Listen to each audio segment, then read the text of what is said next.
He slammed his fist against the bar so hard that the bottles rattled on the shelves.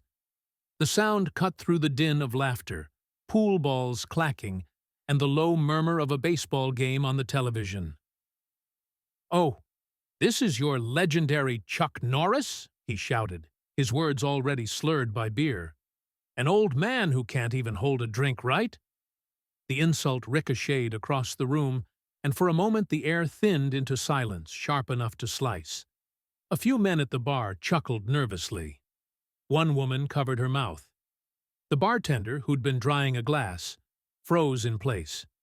It was late evening in Austin, a Thursday when the regulars stayed late, and the smoke of cheap cigars lingered longer than the patrons. The floorboards were sticky with spilled beer. The neon sign outside flickered in and out, bathing the windows in restless red light. Everyone had been relaxed, until the boxer decided to make himself heard. He was local, well-known, his picture in a few gym windows around town. He wore his reputation like a second skin, leaning heavy on it with every swaggering step. His shirt clung with sweat from drinking too much, but his arms still carried the muscle memory of the ring. His voice was loud, cocky, rehearsed for attention. Across the room, in the corner booth near the jukebox that hadn't worked in years, sat the man he mocked. Chuck Norris. Simple plaid shirt, sleeves rolled to the elbow, posture neither slouched nor rigid. He had come quietly, almost unnoticed, nursing a glass of water more than whiskey. No entourage, no spotlight, no hint that the man was anything more than another tired Texan finishing his night. But his name had a way of carrying weight, even when he didn't speak it.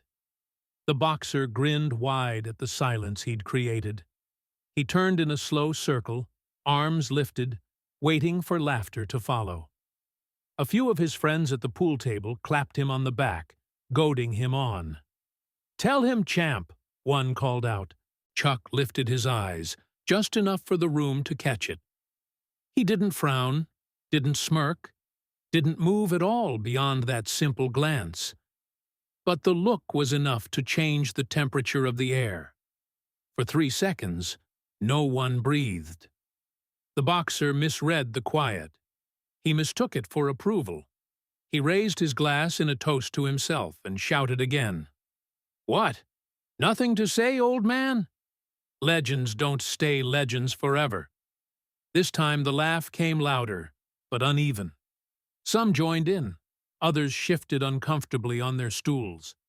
One older man muttered into his beer, "He don't know who he's talking to." The bartender risked a glance at Chuck. Still, he didn't move. His hands rested calmly on the table, the glass untouched. That calmness began to work on the crowd. The louder the boxer barked, the more noticeable the silence at the corner booth became. Tension moved through the bar like a current under floorboards. The television commentators' voices blurred in the background, announcing a double play in the baseball game. Nobody listened. All eyes, even those pretending not to watch, circled back to the same spot. The quiet man and the loud one circling him with words. Chuck's stillness wasn't weakness. It was weight. And the boxer, though he didn't yet realize it, was pulling against something immovable. The boxer laughed again, too loud, and slammed his glass down. Foam spilled across the counter. "See? He won't even look at me. You're just a story, Norris, a movie. Out here, in the real world, you're nothing." A low whistle cut the air. Someone muttered, "Careful now." Chuck finally turned his head fully toward him. Not fast, not dramatic. Just a shift, slow enough to make the boxer's grin falter. His gaze held steady, flat, unblinking. No one in the bar spoke. Even the television felt quieter, the play-by-play swallowed by the silence. The young boxer shifted his stance, laughed nervously, and tried again to provoke. "What's wrong? Cat got your tongue?" Chuck said nothing. His silence filled the room more completely than any shout, and in that silence, everyone understood the same thing. Something was going to happen. The boxer tilted his head, gesturing toward Chuck's table as if inviting him to move. His bravado cracked just enough to show through. "Come on, old man. Show us you're not all myth." Still, Chuck didn't rise. His chest lifted once with a measured breath. His hands remained flat against the table, but his eyes never left the younger man. The quiet had grown unbearable. Even those who wanted to laugh now found themselves unable. Glasses clinked softly as people set them down, unwilling to miss what might come next. A young woman near the door whispered, "He's not joking." Her date, eyes fixed on Chuck, shook his head slowly. The boxer clenched his fists, restless energy spilling out of him. He thrived on noise, on response, on the spark of escalation. But against silence, his fire stumbled. And then Chuck's lips parted. His voice was calm, level, carrying through the bar without strain. "I didn't come here to fight." The words landed heavier than fists. For a second, the boxer froze. Then he barked a laugh, trying to drag the crowd back to his side. "Hear that?" He's scared to even stand up. Shouts followed from the back, half mocking, half encouraging. "Yeah, make him stand." Chuck exhaled slowly, pushed his chair back, and rose to his feet. The sound of wood against wood seemed louder than it should.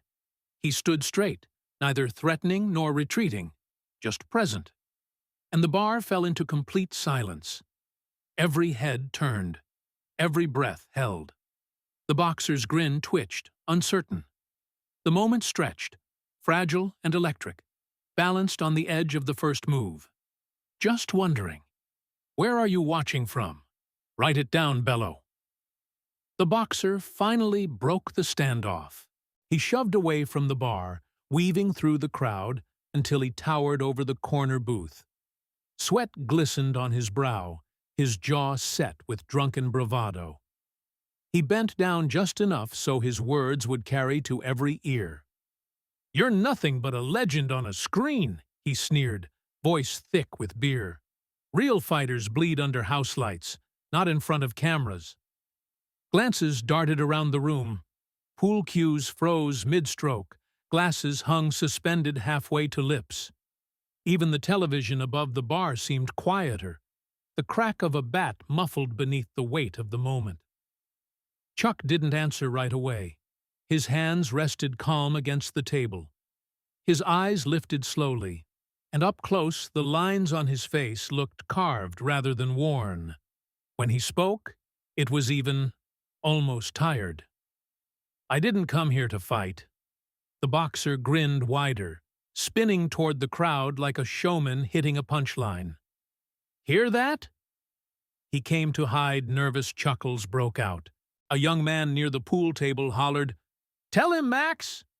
And the boxer's name spread through the whispers. Max soaked it in, chest expanding with the fuel of recognition. But the other half of the room told a different story. At the bar, older men folded their arms, jaws tight. One muttered into his beer, "He doesn't know who he's talking to." The tension built until the bar itself became a third presence. You could feel it in the way chairs shifted, in the half-raised phones under tables, in the bartender's hand hesitating near a stack of napkins like a man bracing for blood. Max pressed closer. His voice rose a notch. "You're comfortable when the director yells cut. Out here? You're just a rumor." The line earned him laughter, but it didn't touch the man across from him. Chuck's head tilted, eyes steady. He glanced once at Max's stance, feet set, fists curling unconsciously, then back to the crowd that had tightened into a ring without meaning to. "This is a bar," Chuck said evenly, "not a gym." The home run call from the television sputtered into silence as the bartender killed the sound. All that remained was the drone of a ceiling fan and the wet clink of ice shifting in the bin. Max leaned so close, Chuck could feel the heat of his breath. Then, stand up and prove me wrong. Voices flared behind him. Yeah, stand up. Come on. The fuse had caught. Chuck's chair scraped the floorboards as he rose. The sound was soft but final, louder than the shouts. He didn't square up. He didn't raise his fists. He simply stood, shoulders broad, posture straight, his eyes locked. The silence that followed was heavier than noise. For 3 long beats, Max hesitated. He licked his lips, tried to twist the tension into comedy. What's the matter, old man? Hands too brittle? A woman at the end of the bar flinched. The man beside her traced a finger along his glass, but said nothing. Chuck's reply was steady. Go home. The words weren't a challenge. They were a verdict. Max threw back his head in laughter. He can't, he told the room, arms wide like a preacher at the pulpit. He won't. The crowd responded with a chorus of boots shifting, stools scraping, and phones held high, their screens glowing like moth wings. Someone whispered, Careful now. The bartender spoke at last, voice low but firm. Back it up, Max. Max didn't. He shrugged out of his jacket and tossed it onto a chair. His movements carried the rehearsed confidence of a man who had done this too many times in gyms, too many times under bright lights. He walked toward the center of the floor, where the broken jukebox cast its dead glow.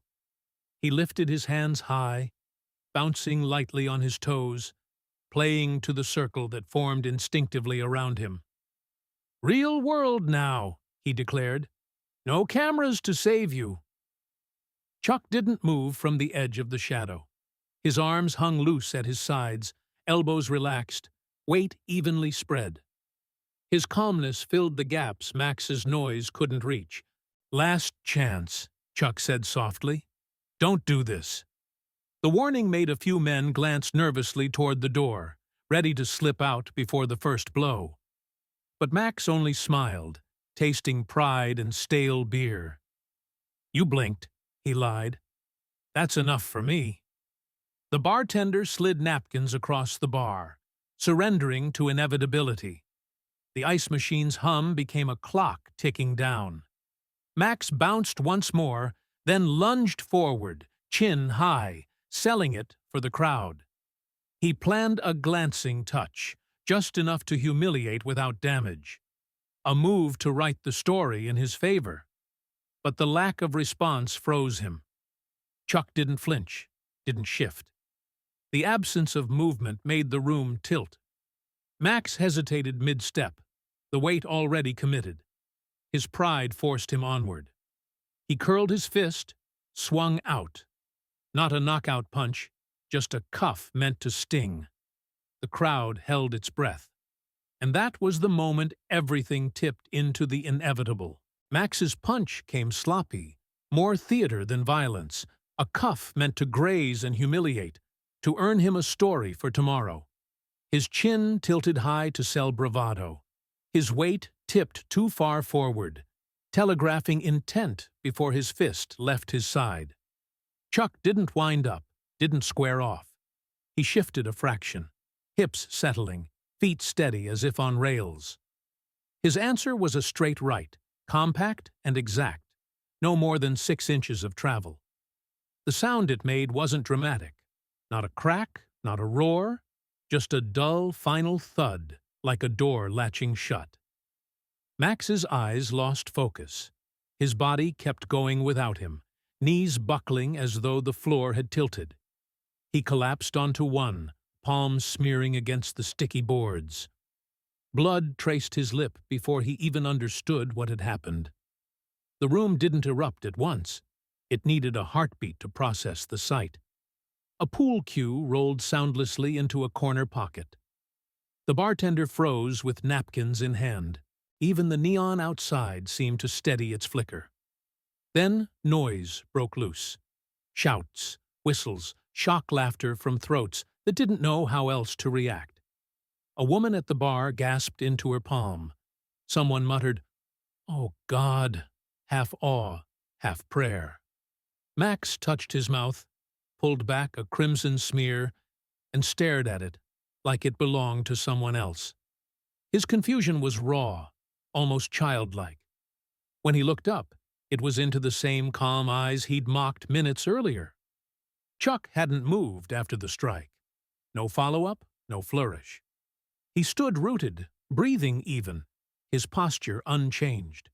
He looked like a man who had swatted a fly, not dropped a fighter. "You wanted a lesson," he said quietly. "Here it is." The words weren't loud, but they carried to every corner. The bar hushed again, sound drained out as quickly as it had surged. Max tried to grin, pride clawing its way back onto his face. "Lucky touch," he rasped, his jaw stiff around the words. His friends shifted uneasily, unwilling to step in, unwilling to step away. He pushed himself upright, thighs shaking with effort. His shoulders sagged, but he rolled it back, trying to regain theater. He bounced lightly, too high, the floorboards complaining beneath him. Chuck didn't move. His stillness was louder than Max's swagger. Frustration ignited in Max's eyes. He feinted a slap, aiming for sting over damage. Chuck angled his head a degree, letting the air absorb the blow. No counter, just denial. That refusal hurt worse than a punch. Max's pride forced escalation. He stepped in hard, pawed with his left, set the right. His footwork betrayed him, beer heavy, pride heavy, out of rhythm. Chuck shifted once more, small as a breath, guiding the wild arm past. His left hand touched ribs with the precision of a scalpel. Max gasped, the sound involuntary, ripped out of him. The crowd responded with a low groan, recognition passing from body to body. Not excitement, understanding. Chuck's voice again. "Stop." Not a command, an invitation. Max shook his head, blood bright on his teeth. Pride had him now, not sense. He squared his shoulders, tried to find a new angle, and threw himself forward. The punch he finally committed to carried speed, but no timing. Chuck wasn't there when it landed. The fist hit only air, its weight dragging Max further off balance. Time stretched. The crowd inhaled as one. Max's knee struck the floorboards again, harder this time, rattling glass on the bar. He caught himself with a palm, leaving a red smear where blood mixed with spilled beer. His breath came in ragged gulps, chest heaving. The bartender finally spoke, voice flat. "That's enough." Chuck didn't echo him. He raised one hand, palm open.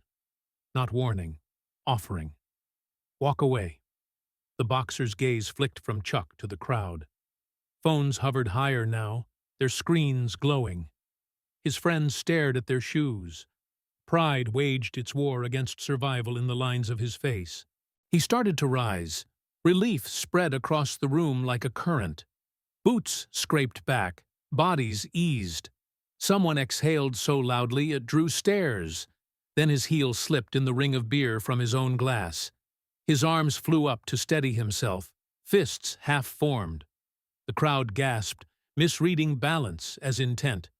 The mistake sparked his pride again. His chin lifted. The circle tightened. The room leaned. Chuck didn't advance. He stayed exactly where he was, waiting, letting silence press harder than any blow. Max rolled his shoulders, set his stance once more. The tremor in his thigh betrayed him, but his grin held. He breathed deep, sharp through the nose, trying to summon another round of courage. Phones steadied, lenses aimed. The bartender set the napkins neatly in a row. And the bar, every patron, every breath, hung at the edge of the next moment, caught between two possibilities. That Max would take the exit offered, or that he'd demand another lesson, harsher than the first.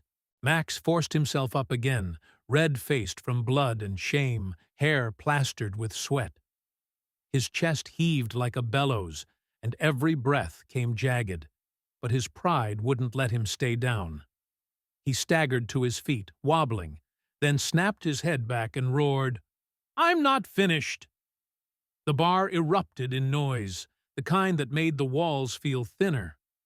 Half the crowd wanted blood. They hollered, clapped, stomped their boots. "Come on, Max! Again!" The other half whispered to each other, voices sharp with unease. "He's gonna break that kid if this keeps up." For a moment, it felt less like a bar and more like a small-town arena. The air vibrated with divided loyalties, cheers clashing with warnings, the hum of fear woven into the noise. Max raised his fists again, but his stance was gone, broken by fatigue and drink. His movements had lost the crisp edges of a trained fighter. His arms flailed wide, his footwork sloppy, each step dragging like he was pushing through mud. Chuck didn't press him. He even stepped back, opening the distance, giving him room. His stillness carried more weight than any punch, as if he were letting the young man choose which path to walk. The retreat looked like mercy, but it radiated control. Max lunged with a furious series of wild punches, shoulders snapping too fast for his hips to follow. Each strike sliced the air, missing by inches, whistling past a target that wasn't there. Chuck's head moved just enough, tilts, slips, pivots, never hurried, always measured. The old fighter's calm footwork looked almost lazy compared to the frenzy, but every dodge carried authority. The crowd felt the rhythm shift. Cheers broke apart into fragmented gasps. A young man holding his phone lowered it, realizing he wasn't watching a brawl anymore. He was watching something closer to a lesson. Max roared again, throwing another hook, too wide, too desperate. Chuck caught his wrist mid-swing. The room froze as the older man leaned in, lips near the young fighter's ear, his voice so low it forced the silence to deepen. "You're not fighting me," he whispered. "You're fighting your ego." Max's knees nearly buckled. His eyes darted side to side, searching the room, but no one laughed. No one jeered. The crowd's noise had dissolved into a tense hush. Even the bartender leaned forward, hands flat on the counter, as if the words themselves had landed harder than the punch. Max yanked his arm free with a grunt, but for the first time his shoulders sagged, his fists wavering at chest level. His face twisted between rage and something he didn't want to admit: recognition. He charged again, more out of stubbornness than strategy, swinging a flurry. Chuck didn't counter. He just kept slipping, sidestepping, turning each punch into a ghost of itself. The space between them became a mirror. Max flailing against himself, Chuck calm enough to let him. The crowd murmured in awe. One older man whispered, "He's not even fighting back." A woman near him shook her head, eyes wide. "He doesn't need to." Max's breath grew louder than the shouts. He gulped air, his chest rising high, arms dropping lower with every swing. His strength drained faster than his fury could refill it. He stumbled after missing another right, his hands falling limp at his sides. Chuck stepped in just close enough to place a single hand on the young man's shoulder. Not a shove, not a strike. Just a steady palm pressing down lightly, like a father stilling a child. The gesture silenced the bar.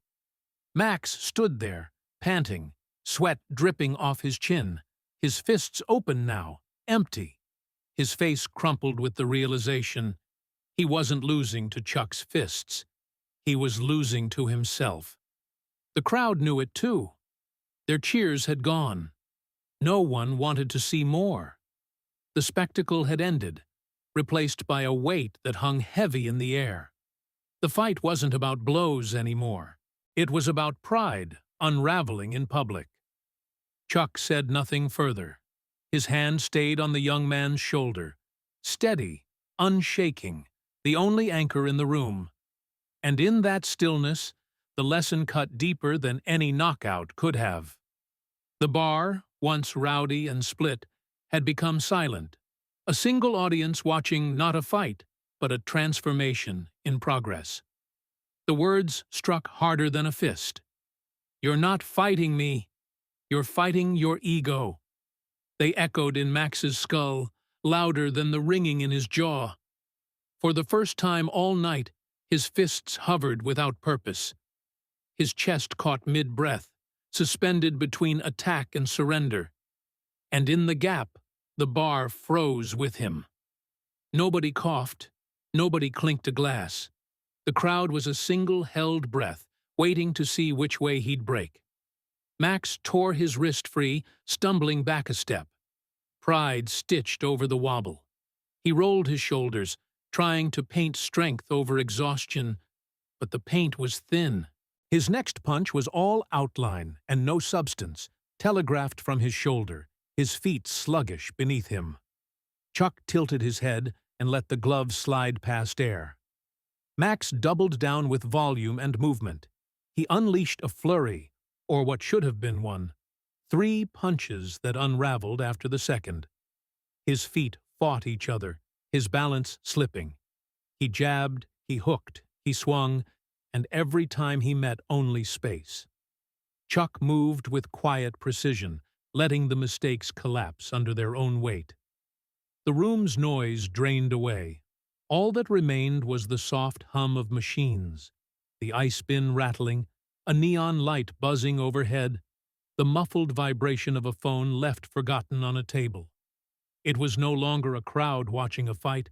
It was a jury, listening for the verdict in the silence. Max's breath turned into ragged scraping sounds. His shirt clung to him, soaked, heavy. He drew air in desperate gulps, ribs heaving like a man too long underwater. He swung again, slower now, softer, running on fumes. Chuck's shoulder shifted, a quiet parry, and the strike dissolved before it had meaning. Arms dropping, Max bent slightly, hands sagging below his chest. He wanted to raise them again, but his muscles no longer believed his pride. No one laughed. The bartender leaned forward, both palms pressed flat to the counter. A woman by the door clasped her hands, like she was praying without realizing it. The old men had gone still, their folded arms a kind of silent approval. Max threw a wide hook out of habit. It landed in nothing, his legs shuddering beneath him. He stumbled on the sticky boards, where spilled beer tugged at his soles. His eyes shone with heat that had nothing to do with anger, an almost tearful brightness he swallowed down with clenched teeth. Chuck didn't close in. He didn't need to. His stillness radiated more authority than any strike. His breathing stayed steady, measured, patient. "Enough," he said at last. Max shook his head, because that was the only answer left that still looked like strength. He tried to raise his fists, but they dragged, heavy as stone. A final jab sputtered forward, more gesture than punch. Chuck met it with 2 fingers, brushing it aside. It was a dismissal, not a defense. Silence thickened, pressing against skin. It felt like the air itself was listening. The baseball game on the muted TV played to no one. Even the neon seemed to dim, tired of humming. Max froze. Not because he wanted to, because there was nothing left to give. Rage had burned itself out. What remained was the hollow place where truth seeps in. He looked at the man in front of him and saw no mockery, no cruelty, just room. Chuck stepped forward, calm, and placed a hand on his shoulder. It wasn't heavy. It wasn't force. It was a steadiness Max hadn't known he was missing. The contact traveled deeper than any blow. The bar was still. You could hear the faint rattle of the ceiling fan's chain, the clink of a bracelet sliding down a wrist. Someone swallowed audibly. No one dared interrupt. Max tried to force words through his raw throat. "Again," he croaked, but the sound betrayed him. It was thin, cracked, empty of conviction. The syllable died in the air. Chuck's hand didn't leave his shoulder. "Not with me," he said softly. The words shifted Max's posture without moving his body, turned him slightly towards something he hadn't faced all night, himself. He looked past Chuck to the faces around him. The phones weren't raised now. They hung loose at people's sides, recording forgotten.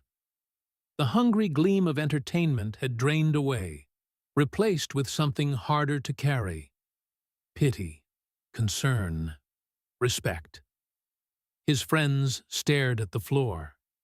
Even the bartender's eyes held no judgment, only steady understanding. Max tried to summon a grin, to paste the night into a story he could control. "I went toe-to-toe with a legend, just slipped up." But the lie never reached his lips. His chest sank with a long, rough exhale. It wasn't surrender, not exactly. It was human. Chuck lifted his hand away, returning the weight. The gesture wasn't triumph. It was permission. Max's shoulders sagged, squared, sagged again. He nodded once, tiny, almost imperceptible. He turned toward the stool where his jacket lay crumpled. It looked less like a trophy now, and more like a place gravity had been saving for him. His knees bent halfway, then straightened again, pride clawing for one last stand. The bar leaned with him, caught between endings. A friend shifted as if to help, then stopped, realizing help would only take something away. Someone whispered, "Let him do it himself." Max looked at his hands, bloody, swollen, raw. He flexed his fingers and felt nothing useful. He lifted his gaze to Chuck, searching for contempt, and finding none. Only space. Only the chance to choose differently. His arms dropped fully at his sides, hitting his thighs with two exhausted thuds. The sound echoed louder than cheers. The silence softened. The neon buzzed back to life. The ice machine exhaled. Someone at the back slid their phone into a pocket. Chuck stepped back half a pace, giving room. The old men uncrossed their arms. The woman by the door unclasped her hands. The bartender picked up a towel and folded it neatly, ready to offer, but not impose. Max's breathing slowed. His eyes cleared. He reached for the stool, missed once, then found it. His fingers clutched the edge, knuckles trembling. He didn't sit right away, but the weight in his body said he would. Chuck's voice came one last time, steady, patient. "Stop before the hurt stops," meaning anything.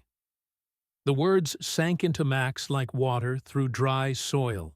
His shoulders dipped, his head bowed, and the nod that followed was small but true. The crowd finally let itself breathe again. Not applause, not jeers, just the sound of life resuming, softer, heavier, changed. And in that fragile stillness, everyone knew the fight was over, though no bell had rung. Max sat heavily on the stool, the fight gone from his limbs. His knuckles were raw, his lips split, but the damage wasn't what weighed on him. It was the silence pressing down. He stared at his hands as if they belonged to someone else, the boy inside him suddenly exposed. The bartender slid a folded towel across the counter. No announcement, no fuss, just there if Max wanted it. He pressed it to his mouth, pulled it away, saw pink blooming through the cloth. A woman nearby pushed napkins toward him. An older man nudged another stool close, wordless gestures of care that made the air feel heavier. Chuck didn't move to claim victory. He stood steady, hands at his sides, his calm filling the space where violence might have lived. The lesson was already written. He had no need to underline it. Max cleared his throat, voice rasping. I wanted to show I was strong." The words were small, almost swallowed by the hum of neon. He tried again, louder this time but no less fragile. "Turns out I'm just a kid." Nobody clapped. They only listened. The honesty stung sharper than any strike. He looked around the room.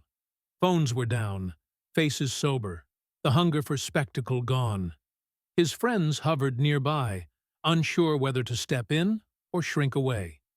The bartender set a glass of water beside him and left it there. No charge, no comment. Max sighed, shoulders slumping. "I thought if I took something from you, I'd be someone in here," he admitted, eyes flicking toward Chuck. "I guess I wanted a shortcut." Chuck's answer was silence. Not cold, not cruel, just space. It let Max own his words. From the back of the room came a tentative clap. Then another. Slowly it spread. Not the roar of a crowd, but the steady rhythm of respect. They weren't applauding a knockout. They were acknowledging restraint. The night had ended without broken bones, without police, because one man had chosen not to prove what didn't need proving. Max shook his head at the sound, embarrassed. "Don't clap for me," he muttered, pressing the towel harder to his lip. But the clapping wasn't for him. Chuck gave a single nod, almost imperceptible, then turned toward the door.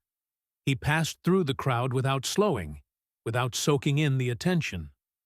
At the threshold he paused, catching the cool night air, then stepped out. The bell above the door gave a soft ring, and he was gone. Boots fading into Texas dark. Max kept his eyes on the door long after it closed. Finally, he smiled, tired and thin. The kind of smile you give when truth leaves no other choice. He picked up the water, drank deep, and let the towel rest in his lap. Around him, the bar began to breathe again. Chairs turned back. Conversations picked up. The baseball game regained its sound. A man chalked his pool cue. Someone laughed too loudly at a joke. Life reassembled itself in small pieces. But the atmosphere was changed. Not bigger, not louder, truer. The people who had witnessed it carried something they hadn't expected to find between spilled beer and neon. Max flexed his bruised hands, staring at the swollen knuckles. They looked less like weapons now, more like tools he didn't yet know how to use. He whispered, mostly to himself, "I'll be better." No one answered. They didn't need to. The lesson was his alone. And if a voice had spoken for the room, it would have sounded quiet, almost reverent. Real strength isn't beating others. Real strength is facing yourself, and doing it before the damage stops, meaning anything at all.